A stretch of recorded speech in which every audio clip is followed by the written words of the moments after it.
Hi, my name is Alisha. I'm a wife, mom, middle school home ec teacher by day, and a sewing content creator at night. Join me today as we walk a day in the life as a middle school home ec teacher. All right, so today the students are officially learning how to sew on the machines. So last week we finished hand sewing and they made donuts. I shared videos on TikTok and Instagram of those projects. I'll post a little picture here. So they learned how to hand sew with felt donuts, but today is our first day on the machines. I'm so excited. This is my favorite unit, hands down, 100%.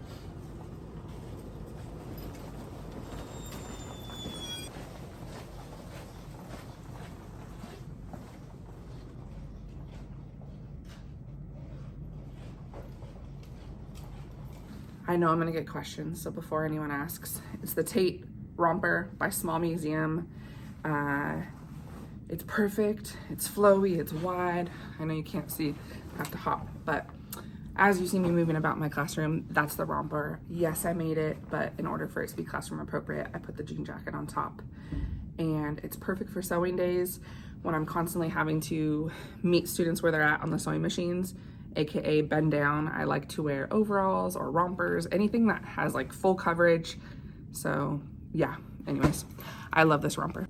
So yesterday I took about an hour to set up all these sewing machines. I had to remove all the thread and bobbins from them because today we're gonna be sewing on paper. I have 3 machines per table and I have 10 tables. So technically right now that's only 30 machines out, but I have more for my bigger classes and they'll go at that back table. But I only want as many machines out as I need because you gotta love middle schoolers. They're down to destruct anything. They don't understand the beauty of having a brand new machine. I asked my school district for the baby locks and they got me the baby lock joys, which is perfect. We did used to have Berninas, but they were very, very, very old and the students had severely abused them. They had carved into the screens, the computer screens. So I opted for just buttons. Students, maybe they'll pull the buttons off, I don't know. They've been threatened about destroying these machines, but I feel like this is pretty like student safe. Can't destroy it or tag it or whatever. Right, and these are the papers that the students are gonna be sewing on today. So we sew on paper first so that they can get used to the machine and how it moves and how it feels, and then they can practice stitching straight lines, pivots, because we're gonna be making a tote bag first, curves, because eventually we're gonna get to pajama shorts. So all the different types of stitching that they can do. Now the cool thing about my classroom is I have a camera right up there. So when I turn the camera on over here,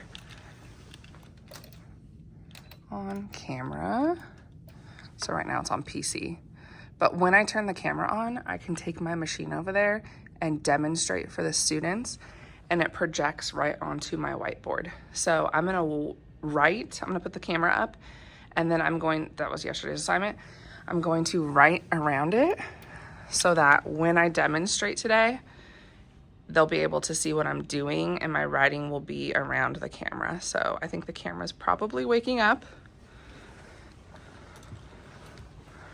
but it's gonna project whatever is right here. So it's perfect. So when I'm demoing a recipe, I can show the stovetop. And when I'm demoing anything sewing related or like making their flower babies, I can show it right here. And of course, I'm running out of time before the bell rings to fully show you what it's gonna look like to project. So I'm just gonna have to show you at lunchtime because now I've accidentally turned it off and I want it on and now it's facing the wrong way. So the bell just rang, students will be landing at my door in like literally 3, 2, 1. So I will show you later. Troubleshooting is like the #1 skill set you should have as a teacher, just saying. First of all, you can hear how quiet the classroom is while the students are sewing on paper, but it took me 45 minutes to troubleshoot the camera. Turns out I needed new batteries and then it finally worked, but yeah, 45 minutes later, got it on the board.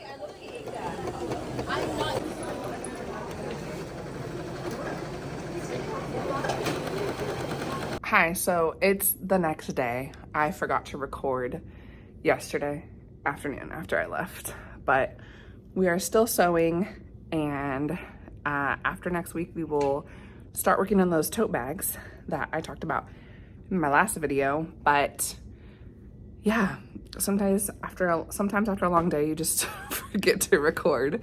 And that was me yesterday. I'm usually exhausted when we're sewing, far more than when I have to do culinary, because I like a sewing machine mechanic first and foremost, and then I'm demoing, and then I'm running around troubleshooting. So sewing is a lot more intense than cooking. Cooking, I'm just yelling out time, time, time. But with sewing, it's like a full-on 30 sewing machine troubleshooting job. So anyways, I hope you enjoyed the 2 days. Sorry I didn't say goodbye yesterday, but here's my official goodbye. Okay, we're about to start and the bell's gonna ring. All right, this is officially Wednesday and the room is set up for batik waxing and tie-dyeing. So we're gonna be making those tote bags that have a design on their pocket, and that's what they use the batik wax for. And then once the wax dries overnight, they will dye it with the tie-dye. So that's the project we're currently working on for the rest of the week. And then next week we'll head back to the machines to sew our tote bags up.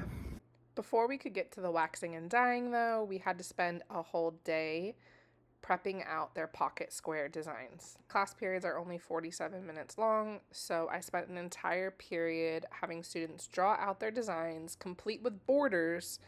The borders were going to be where they were going to place the wax so that they could visualize the process. Once I approved their designs, they were then able to trace them onto the muslin fabric and then get straight into waxing.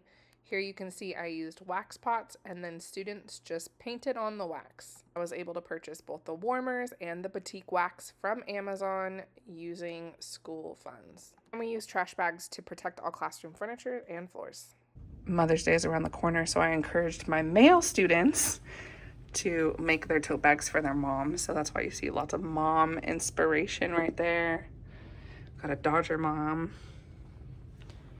So very cute.